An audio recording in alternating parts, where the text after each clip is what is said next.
can tie this up into a whole other little slight segue. The idea we was having an off, camera conversation or whatever that, I'll expose this. Like, no. But the idea of really like true discipline. And I feel like, of course, you can read a book, loser, or, you could go to therapy or whatever. But I feel the ultimate discipline that all men should have truly is dick management and turning down pussy, being familiar 100%, with that. 100%. You're not a man until you can control your manhood. Right. And I often think about this. Where's a girl that it was a bar. That was a bar. You good? Mm-hmm. It was some pussy I turned down when I was younger. And no, you didn't. Okay, fair. I made this up just for the story. No, you didn't. But when I was a little older, past, I was thinking like, damn, I should just fucked her. Like, I know she was gonna be crazy. Like this. And See, that, when I was young, I wasn't turning it down unless I just didn't want to. Like if I turned it down when I was younger, I just knew I was never going to regret it. Fair. As a kid, I wasn't about to have a regret moment. Like I told you, I had pussy. I wish I did turn down.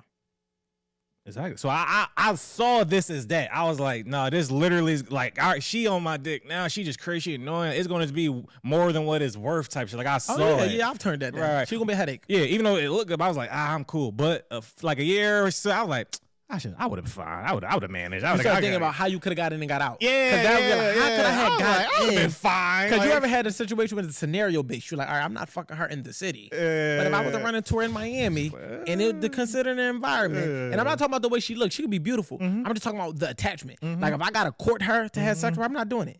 But if it fall in my lap and it's just a one off, and we both know this a one off. I'll fiddle. I'll fiddle. Now, granted, y'all know we talking about pre-relationship. Of course, absolutely. Last week. But but the idea of like once I was past that, like my ego and all being horny. That's the thing when you're randomly occasionally horny. Like, I should just fuck the girl. But I was like, no. Looking back now, I was like, I shouldn't have fucked her. Like it was the right thing to do. Like and like you said, most young men, grown as well, don't have them. I was like, it's not worth your time, most likely. It's truly not worth your time. Because they think with their little head, not their big head. In more cases than not. We talked about that. It don't work. It's like, if you don't, that's foresight. You use your foresight. If you have the ability to look down the road and be like, you know what? This head is going to come with a headache. I shouldn't take it. Then you'll always find yourself with women problems. Like, you don't understand how peaceful your life would be if you could control your dick. Like, as men, being able to have self-discipline, and you call it dick discipline, but being able to just have that self-discipline and being able to control and dick value. Yeah, you said that before too. Value dick. Yeah, so it's like being able to know yourself and have self-worth or whatever the case may be, and be able to say, you know what, just because I could don't mean I should. You'll save yourself a lot of unnecessary experiences, a lot of unnecessary attachments. Now, I'm not saying don't go be free and live your life, but it should be some type of moral compass associated with it. Like, I think I've had a bucket list of shit and let out, I want to do that. Like, that's some shit I actually want to do, but it's not demoralizing to my moral compass of who I am, where it's like, I'm just going to fuck any chick that's trying to fuck, because at the end of the day, there's no shortage of horny women.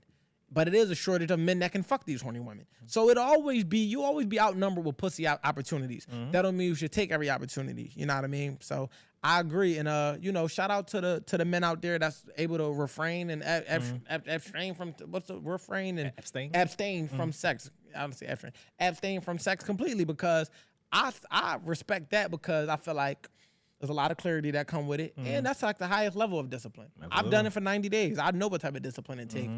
And I've never had a sex cleanse or fast. So I mean, well, you did go your first 23 years without getting any, so I'm pretty sure you were backed up. You're good. 23 is crazy.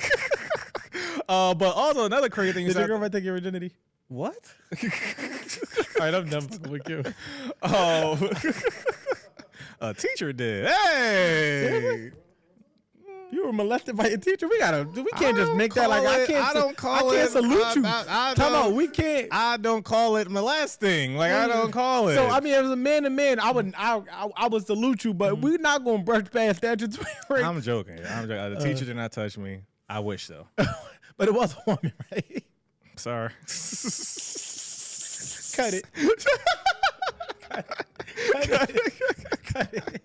Cut it. All right, come on. We still. Oh yeah. Like, I'm sorry. But how many teachers you want to fuck back in the day? Any?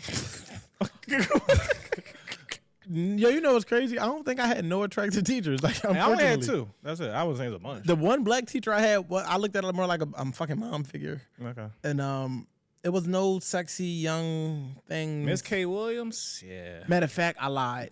My English teacher in 12th grade. And I'm not going to say her name, but if you went to my school, y'all know exactly what I'm talking about. He was like it a man at that point. Something about her that made her attractive. It wasn't like, you know, she was very natural. She would just had this energy and this aura. And I call it demeanor. Yeah, it's just demeanor.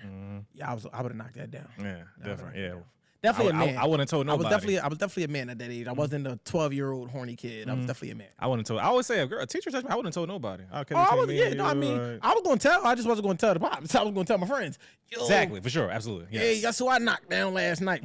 Especially if she had, but all of my teachers was bullshit. Yeah, for sure. So luckily for me, that was like, I never had that hot, sexy. Yeah, if one of my ugly fat teachers try to touch me, I'm telling everybody. Yeah, I'm telling the cops, I want you locked up immediately. I want you put under the jail. Miss K-Poles, I want you under the jail. Like, that's funny because that's how women really see the world. Like, it's so subjective. Like it ain't the fact that it's a teacher. It's about what teacher it is, and that makes it all the fucking difference. Because if it's Miss motherfucking, I don't know, Miss Brown or something, Miss Brown weigh 340 and wear glasses, she better not dare. Absolutely. But if it's motherfucking Miss West or Miss motherfucking Johnson and she motherfucking beautiful, you like, you know what, Miss Johnson, you actually look got a deal. You got yourself a deal there. You